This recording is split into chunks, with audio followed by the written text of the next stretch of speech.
So here we have the new 2024 Ford Mustang GT. This one's a GT Premium, so it has a few extra features. Comes in Oxford white, and then we have that onyx leather interior. The powertrain consists of a 5-liter naturally aspirated V8 made into a 10-speed automatic transmission. And we get 480 horsepower and everything's said and done. But love the redesign here. As we come around to the front end here, we get those beautiful LED headlamps, LED daytime running lights, and I like how they have these little lights in here on either side. But again, just a great look, I think. Hood scoop looks nice. Then coming around here, we have these 19-inch aluminum wheels. I believe those are silver painted. Beautiful brake calipers. I love that blue. Of course, you get those Brembo front brakes. We also have them for the rear as well. Then to the door panel here, power door lock controls, memory seats. We have 3 different functions we can set up. And then we do have one-touch automatic up and down windows on both doors. Power mirror controls are there. And then we do have our headlamp controls. We can turn those to auto, on, brightness for the gauge cluster. There's the hood release. Or excuse me, that was a trunk release. This is the hood release. We have a manual tilt and telescoping steering wheel. Latch for that is there. And then here we have our power seat bottom controls. We can raise the seat, lower the seat, move the seat forward and back. 2-way power lumbar there. And then this is how we adjust that seat back. Then we can also do this, pull it all the way if you want to get to the rear seat there. I'm not going to try and squeeze in there. As you can see, not too much room, especially for someone of my size. I'm 6'3", so I'm just going to leave that like it is.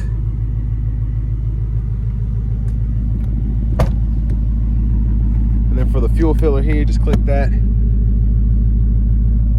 And it's nice that you don't have to put premium in here. It'll just take 87, no problem.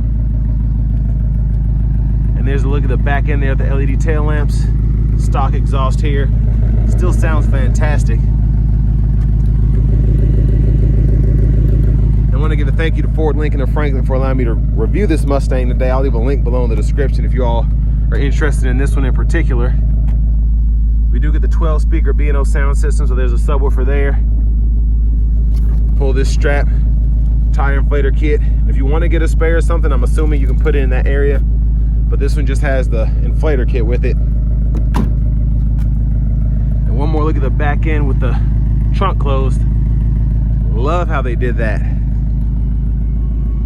It still looks like a Mustang. And then over here to our front passenger seat, again, that power seat bottom. And then that manual seat back. We just don't get the 2-way lumbar on this front passenger seat. Lockable glove compartment here. Decent size space in there for a small coupe, I think. I shouldn't say a small coupe, but a sports coupe.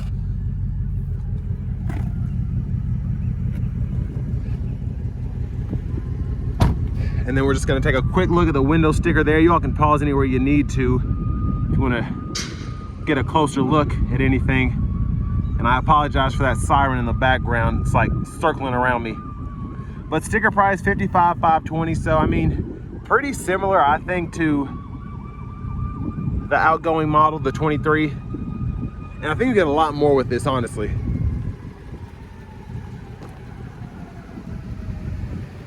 But as we come back around to the front here, we're gonna go ahead and pop the hood. And there's that 5-liter naturally aspirated V8 engine. And it just looks menacing in the engine bay there. Love that. And an easy shut. I like that. You don't have to slam it, just kind of give it a little push, and it gives you a nice thud there. Now bear with me as I try and push the seat back.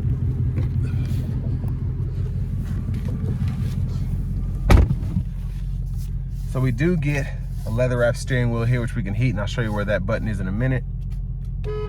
There's the horn there. Now with this new screen, I think this is a 13.4-inch screen, or 13.2-inch screen, excuse me. And then we do have a 12.4-inch center stack right in here. So all of this is basically one big piece, like you're seeing in some of the newer Cadillacs and things of that nature. So that's all one. Well, I shouldn't say one, but there's a little space there, and the LCD screen just kind of go over. But this is the home page here. I like this setup. You kind of see this in the I think it's the F-150 Lightning has something similar to this. It seems like there's a lot going on, but there's just a space for everything. So if I go to the home page, we get that there. We have the settings in here. And if I go to general, you can adjust your language. You can change your units, all of that there. And then on top of that, we do have the vehicle settings as well. And then there's your back button there. And you can adjust so much if you want to, including the instrument cluster, center display. It gives you a lot of things that you can adjust there.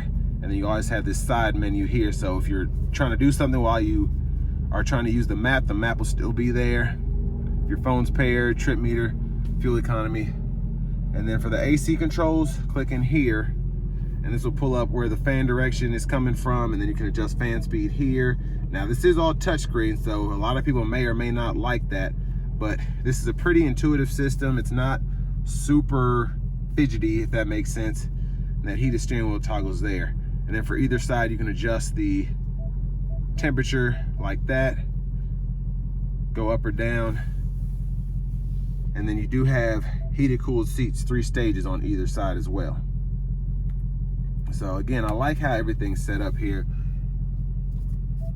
Now for the navigation, you can just go in there, full screen, pretty easy to use. You can search for a destination, whether you want to use voice recognition, set up a home or whatever, you can do that. And then you have your settings right in there. The backup camera, great picture, by the way. It's a nice big picture, but if you look closely, it's pretty high def, and I'm quite impressed by that.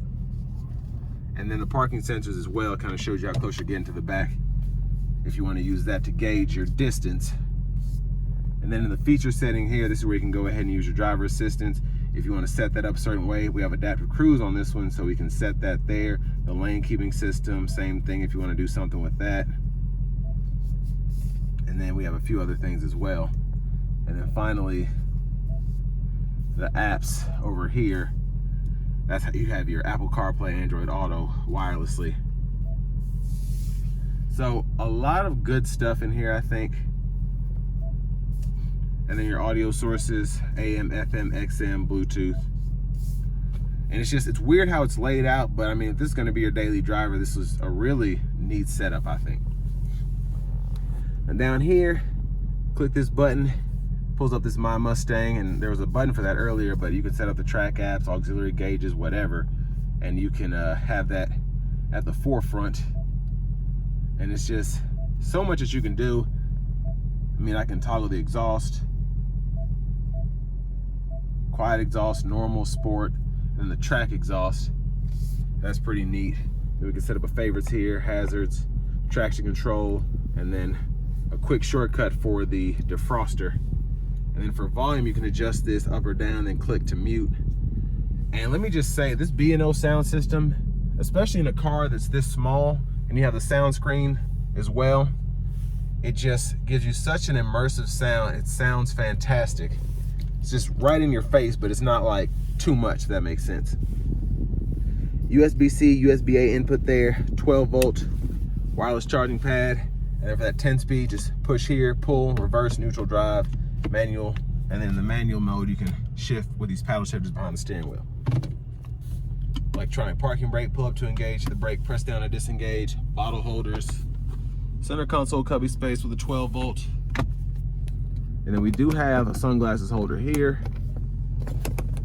And then we can toggle these lights here. We do get those premium LED lights for the reading lights. And then universal home remote there. Quick look at the back seat from up here. And here we have our vanity mirror. Now back to the steering wheel.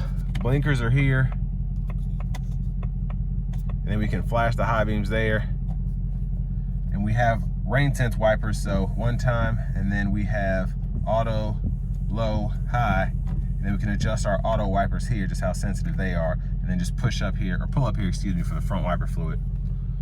And then over here, with this adaptive cruise, we can set that there, adjust the gap, forward or back. And then we can go through our actual drive modes by using these buttons here. And I love how they set that up. several different modes depending on what you're in the mood for. And then the lane keeping system can be toggled there, and we can set the actual speed there. Now for your steering mode, you go over here, you can set that to steering sport, normal, or you can go ahead and do the comfort mode. And voice recognition, volume can be adjusted here, and then you can use this to go through the gauge cluster, this middle part right in here. So quite a bit going on again. And then you can toggle what's actually in the gauge cluster again in those that settings menu I showed earlier. But there's push button start. You can see that. Finally, here's the key fob with remote start. And now let's go ahead and take this new 2024 Ford Mustang GT Premium out on the road for a test drive. So starting the test drive in this 24 Mustang GT Premium. Love having the leather, just feels super comfortable. And then also having the, that was weird. I have a speed limiter on, I didn't even know that. So I did not know that this would serve as a speed limiter down here. I didn't even see that button. So to adjust the gap, I said earlier that it goes up and down. That's my fault. I did not notice that this was the limiter. So it's nice to have that too. You just have to know it's there. I just thought that was the gap adjust, but you just hit one button to adjust the gap. So again, I apologize for that.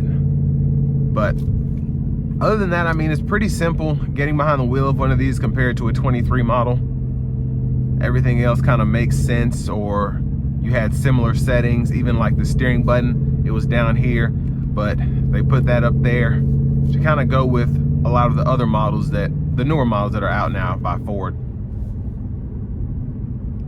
But having everything in sport mode, it's an aggressive car, super aggressive, and the exhaust note is very pleasant stock, I think. But like I showed earlier, you do have several different modes you can choose from just for the exhaust. I have everything sported out, from the steering to the drive mode, the exhaust sound, everything's just set to sport, because I think that's the way these are meant to be driven.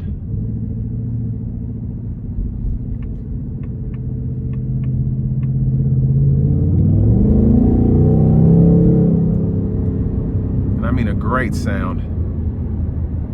And it's very pleasant to drive. I have the seat leaned back. Like I said, I have the cooled seat on, just stage one.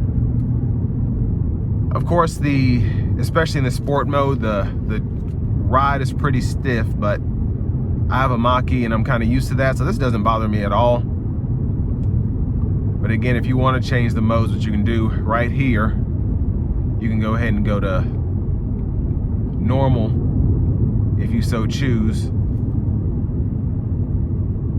And then I think one other thing I forgot to mention was to go through the gauge cluster, you just use these, and then these are actually to go through your radio station favorites. This is my first review this morning, so I'm just waking up, so I apologize. But again, in this, just driving this car, even in normal mode, it wants you to give it some throttle. It really does. It is a Mustang, especially a GT, so that's what you can pretty much expect. But I'm gonna keep it in normal mode because we kind of hear how it sounded in sport mode anyway. And then we're gonna give it a little pull, see how it does.